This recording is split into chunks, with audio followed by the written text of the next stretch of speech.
아니, 그런 게 너무나 좋은 얘기인 줄 알겠는데, 그런 말캉말캉한 감성적인 얘기만을 가지고 정글 같은, 전쟁터 같은 비즈니스 현장에서 어떻게 살아남을 수 있습니까? 라는 점이에요.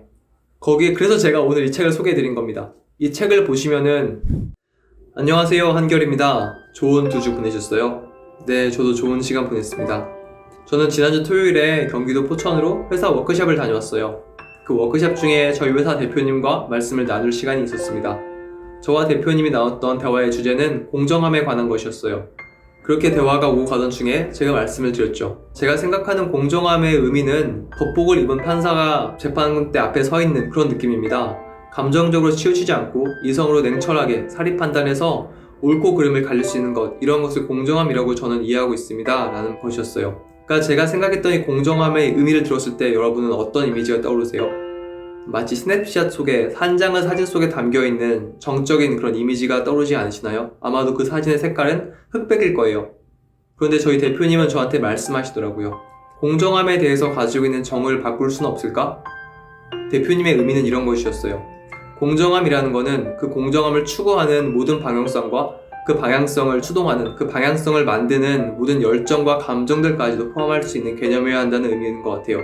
그러니까 대표님께서 말씀하셨던 공정의 의미는 움직이는 영상 같은 매우 다채롭고 뜨겁고 정열적인, 하지만 분명한 방향성을 향해 달려가는 기차 같은 그런 이미지라고 저는 느꼈습니다. 공정함이란 목표를 위해서 끊임없이 달려가고 노력하는 그런 열정과 방향성에 관한 것이었죠. 저는 그렇게 공정함의 의미를 확대할 수 있는 기회를 가졌던 것 같습니다. 그리고 그런 생각을 하면서 오늘 여러분과 어떤 책을 나누면 좋을까, 어떤 이야기를 나누면 좋을까를 생각하게 됐어요. 어떤 맥락에서 비즈니스적인 것을 채워가면서도 우리 사회와 경제 그리고 개인의 삶에서의 공정함을 달성하는 방향으로 훨씬 더 많은 가치를 담아낼 수 있는 이야기를 전할 수 있을까라는 고민이었습니다.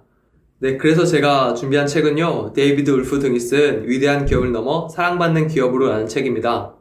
이 책에서 하는 말은 이거예요. 현대사회는 점점 더 크고 강력한 위대한 기업보다는 고객들에게 사랑받는 기업이 훨씬 더 큰 경쟁력을 가지는 사회가 될 것이다 라는 점입니다. 그 이유 중에 첫 번째는 인터넷의 확산을 둘 수 있어요. 점점 더 많은 사람들이 인터넷을 더욱 편하게 사용하기 시작했죠. 그렇기 때문에 고객들은 회사에 대해서 훨씬 더 많은 정보를 가지게 됐고 정보의 비대칭성이 많이 줄어들었어요. 그렇기 때문에 이제는 구매를 결정할 때 그 상품의 가격이라든지 상품의 품질뿐만이 아니라 이 상품을 만든 회사가 어떤 회사인지를 알고 구매를 하게 된다는 거죠.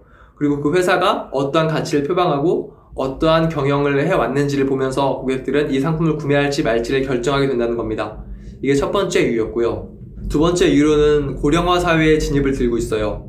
그러니까 60년대, 70년대의 어떤 세계적인 사회의 분위기가 젊음이 갖는 특징들을 가졌다고 한다면은 이제는 점점 더 연륜 있는 분들이 갖는 사회적인 특징으로 전환되어 간다는 점이거든요. 60년대, 70년대, 우리가 인류가 달에도 갔다고 그랬잖아요. 그런 사회의 어떤 특징들은 변화, 진취성, 역동적, 강렬함 같은 젊은이들의 특징이었다고 한다면은 앞으로는 고령화 사회에 접어들면서 연륜 있는 분들이 가져가는 친절함, 부드러움, 온유함, 이러한 점들이 사회적인 주류 문화에 배어들게 되리라는 점입니다. 이러한 맥락에서는 위대한 기업보다는 사랑받는 기업의 물품을 훨씬 더 많이 소비자들이 선호하게 되리라는 것을 저자들이 예측을 하고 있어요.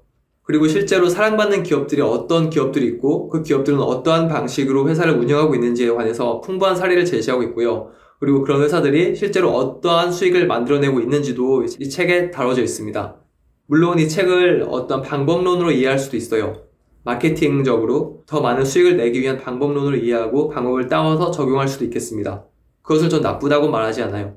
하지만 하나의 방법론으로만 이걸 이해하게 된다면 그 목적은 사랑받는 기업이 되겠다가 아니라 더 많은 수익을 내기 위한 방법을 찾겠다라는 거잖아요. 그 궁극적인 목적, 궁극적인 지향점은 더 큰 수익, 더 강한 기업, 더욱 큰 회사를 만들겠다는 거니까요. 그것도 절대 나쁜 거 아니에요. 매우 좋고 중요한 지향점은 분명히 맞아요. 하지만 그런 방법으로 이 책을 읽고 이 책에 나온 얘기들을 방법으로 취했을 경우에는 언젠가는 그 이면에 있는 진심이 반드시 드러나는 지점이 있으리라는 거고요. 그리고 그러한 날이 왔을 때 고객들이 갖는 어떤 배신감이라든지 상실감에 관해서도 충분히 고민을 할 필요가 있지 않을까라는 생각을 해봅니다.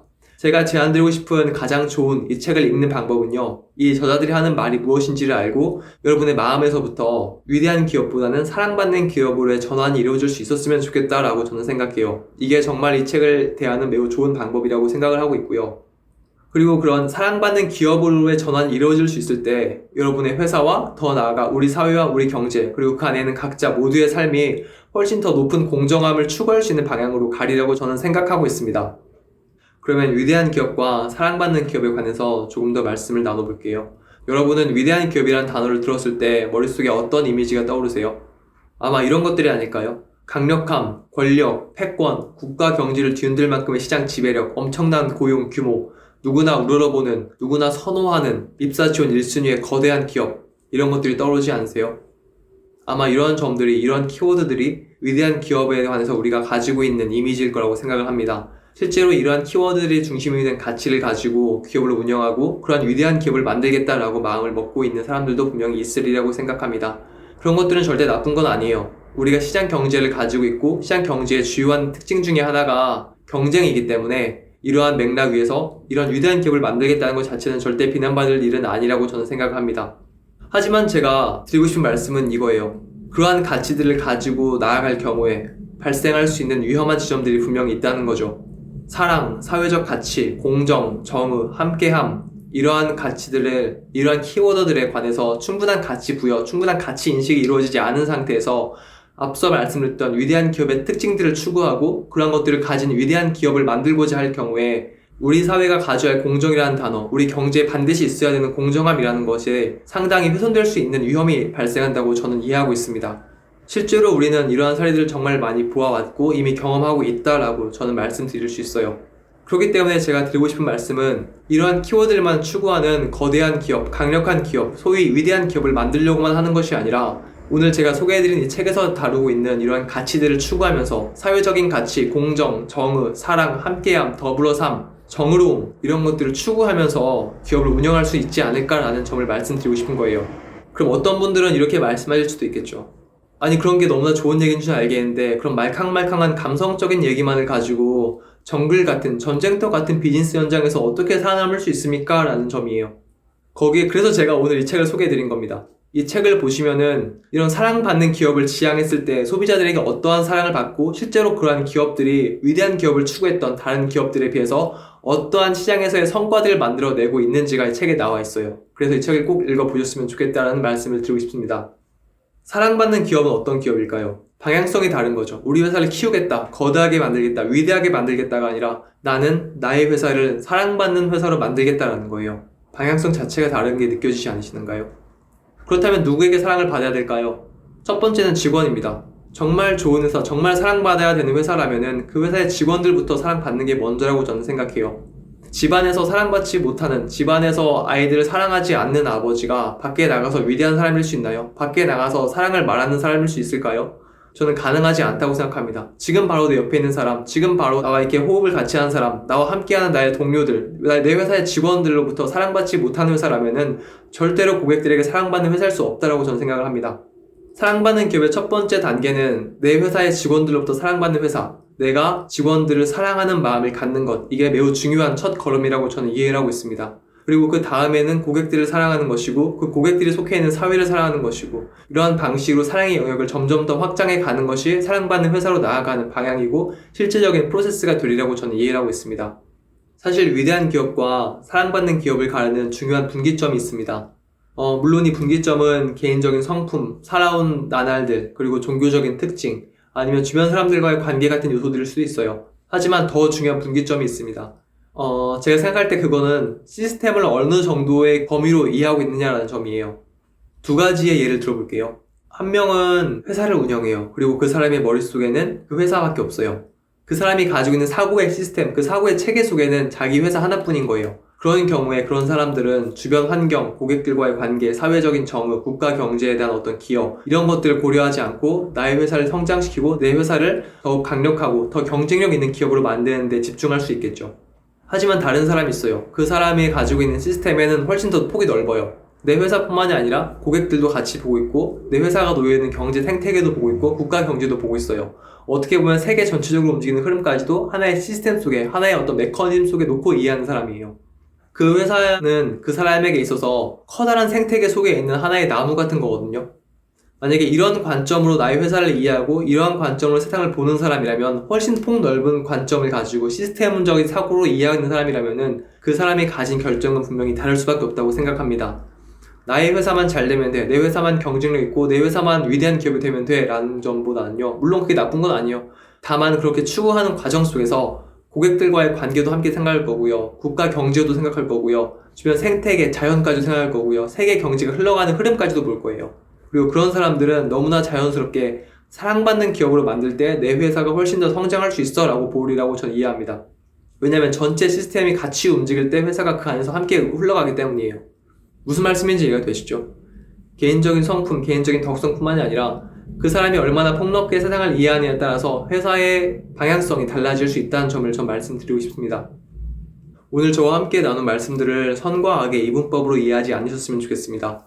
위대한 회사를 추구하는 거 악한 일 아닙니다. 그렇다고 해서 사랑받는 회사를 추구하는 것이 선한 일이다? 이렇게도 말하기 어려워요. 이건 선과 악의 기준이 아닙니다. 선택의 문제예요. 위대한 회사를 추구하는 것은 우리가 가지고 있는 시장 경제 시스템에서 너무나 당연하고 자연스러운 일일 수 있습니다. 그리고 위대한 회사를 만들기 위한 모든 노력과 경쟁들이 사회 전체적인 부를 증대하고 그 안에 있는 각자의 삶을 훨씬 더 풍요롭게 만든다고 저는 생각합니다. 그리고 이러한 관점이 오늘의 시장 경제를 이해하는 매우 중요한 전제 중에 하나라고 저는 보고 있어요. 다만 제가 드렸던 말씀은 위대한 회사로서 가지는 그러한 가치들, 그러한 키워드들만을 추구했을 때 정말 많은 위험 요소들이 발생할 수 있다는 점, 회사 자체뿐만이 아니라 사회와 고객 모두에게까지 많은 위험을 발생시킬 수 있다는 점을 말씀드리고 싶은 겁니다.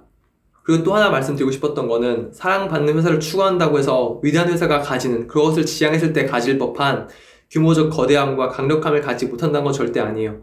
사랑받는 회사들이 얼마나 많은 성장을 이뤄내고 있는지는 제가 오늘 소개해드렸던 책을 읽으시면은 훨씬 풍부한 사례로 경험하실 수 있으리라고 저는 생각합니다. 짧은 비유 하나 들어볼까요? 여러분 아버님이 위대한 분이신가요? 여러분에게 위대하시죠? 왜 위대하세요? 밖에 나가서 돈을 많이 벌어오시니까 위대하신 거예요? 아니면 사회적인 지위가 높기 때문에 여러분의 아버님이 위대하신 분이에요? 그렇게 말씀하지 않으시려고 저는 생각합니다.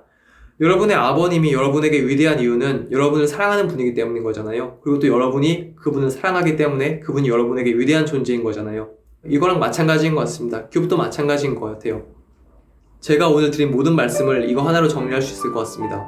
제가 공정에 대한 정의를 바꿨듯이 여러분도 위대한 회사에 대해서 가졌던 정의를 바꿨으면 좋겠어요. 이게 분명히 가능하리라고 보고요. 이렇게 바꾸시면 어떨까요? 위대한 회사는 규모적으로 거대하고 강력한 회사라기보다는 고객들과 사회 그리고 직원에게 사랑받는 회사가 곧 위대한 회사입니다. 그런 사랑받는 회사를 만들었을 때 회사는 자연스럽게 위대한 회사가 되고, 그럴 때 훨씬 더 많은 부유와 풍요를 누릴 수 있고 그것을 더 많은 사람들에게 함께 나눌 수 있습니다. 이렇게 이해하시면 좋을 것 같습니다. 사랑받는 위대한 회사를 만들 수 있다는 것, 사랑받는다는 것을 위대한 회사의 절대적이고 핵심적인 조건으로 이해했을 때 여러분은 직원을 사랑하실 수 있을 거고요, 고객을 사랑하게 되실 거고요, 사회적인 정의와 공정을 추구하게 되실 거고요, 자연 환경에 대해서도 무감각하지 않으실 겁니다. 왜냐하면 여러분은 사랑받길 원하시고 그 사랑받는 것이 나의 회사를 위대하게 만드는 중요하고 핵심적인 요건이라는 걸 이해했기 때문입니다.